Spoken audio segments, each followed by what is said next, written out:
యాదాద్రి భువనగిరి జిల్లా ఆలేరు మండలంలోని కొలనుపాక గ్రామంలోని శ్రీ సోమేశ్వర స్వామి ఆలయంలో మహాశివరాత్రి సందర్భంగా భక్తులు పెద్ద ఎత్తున పోటెత్తారు. శివనామ స్మరణతో భక్తులు ప్రత్యేక పూజలు నిర్వహించారు.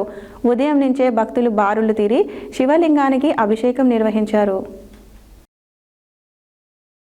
యాదాద్రి భువనగిరి జిల్లా ఆలేరు మండలంలోని కొలనుపాక గ్రామంలోని శ్రీ సోమేశ్వర స్వామి ఆలయంలో మహాశివరాత్రి సందర్భంగా భక్తులు పెద్ద ఎత్తున పోటెత్తారు. శివనామ స్మరణతో భక్తులు ప్రత్యేక పూజలు నిర్వహించి ఉదయం నుంచే భక్తులు బారులు తీరి శివలింగానికి అభిషేకం నిర్వహించారు. ఆలయ సిబ్బంది భక్తుల కోసం అన్ని ఏర్పాట్లు నిర్వహించామని తెలియజేశారు. ఈ సందర్భంగా ఆలయ అర్చకులు మాట్లాడారు.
కొలనుపాక ఆది జగద్గురు సోమేశ్వర ఆది జగద్గురు రేణుకాచార్య చండికాంబ సోమేశ్వర స్వామి దేవస్థానం కొలనుపాక ఆలేరు మండలం యాదాద్రి జిల్లా.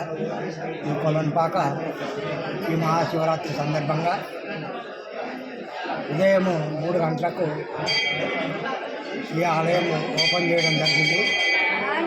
3 గంటల నుంచి 5 గంటల వరకు మహాన్యాస ఏకాదశి రుద్రాభిషేకం చేయడం జరిగింది. ఆ తర్వాత 5 గంటల నుంచి వచ్చిన భక్తులందరూ కూడా అభిషేక అర్చనలు చేస్తూ దర్శనాలు చేపిస్తూ పంపించడం జరుగుతుంది. ఇప్పుడు సమయం 12 గంటల వరకు, రాత్రి 12 వరకు కూడా ఈ ఆలయం తెరిచి ఉంటుంది. లింగోద్భవ పూజ తర్వాత ఈ ఆలయము ద్వారబంధనం చేయబడుతుంది. నమస్కారం.